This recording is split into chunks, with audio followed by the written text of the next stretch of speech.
ಹಾಕಿದ್ದಾರೆ. ಶೃಂಗೇರಿ ಮಠಕ್ಕೆ ಭೇಟಿ ಬಳಿಕ ಸಿಟಿ ರವಿ ನಿವಾಸದಲ್ಲಿ ಉಪಹಾರ ಸೇವನೆ ಮಾಡಿದ್ದಾರೆ.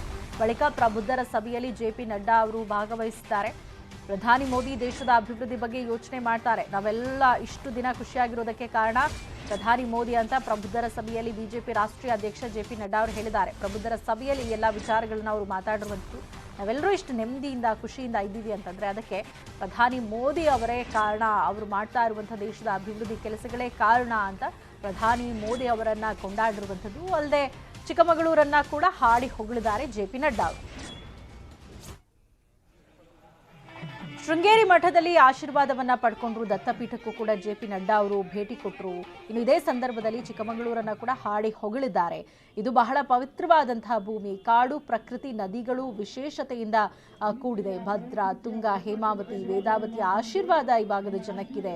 ಈ ಭೂಮಿಗೆ ನಾನು ನಮಿಸ್ತೇನೆ. ಪ್ರಧಾನಿ ಮೋದಿ ನೇತೃತ್ವದಲ್ಲಿ ದೇಶ ಅಭಿವೃದ್ಧಿ ಪಥದಲ್ಲಿ ಸಾಗ್ತಾ ಇದೆ.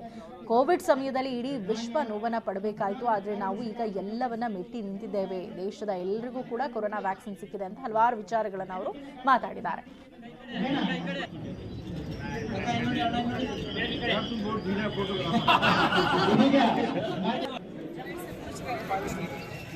एक बहुत बड़ा इकोनॉमिक पैकेज दिया गया.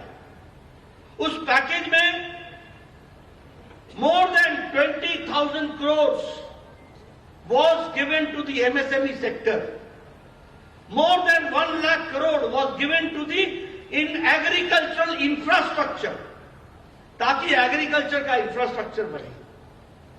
And at that point of time, poor people who were the vendors, उनको सपोर्ट करने के लिए जो लोग जमीन पर सड़कों में रेहड़ी लगाते थे, उनको सपोर्ट करने के लिए प्रधानमंत्री मोदी जी ने स्कीम बना करके उनको ताकत प्रदान की.